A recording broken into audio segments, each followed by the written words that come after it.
বিসমিল্লাহির রহমানির রহিম। সম্মানিত ভিউয়ার্স, আসসালামু আলাইকুম।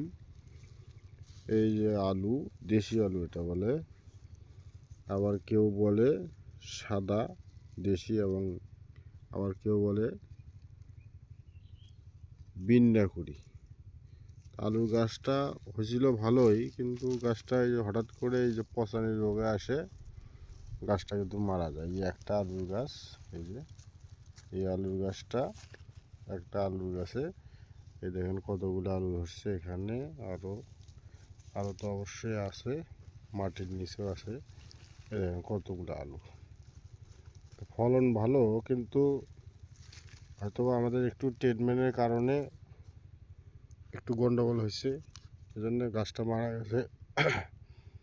মারা যাওয়ার পরে আরও ভিতরে অনেক আলু আছে। মনে হয় যে একটা করে গাছে প্রায় 300 গ্রাম 350 গ্রাম করে আলু হয়তো, কিন্তু গাছের মরে যাওয়ার কারণে এই যে আলুগুলো একবারে ছোট্ট, একবারে ছোট ছোট, এই জন্য তুললাম। আপনাদেরকে কেমন লাগলো অবশ্যই জানাবেন। ভালো থাকবেন, সুন্দর থাকবেন। খোদা।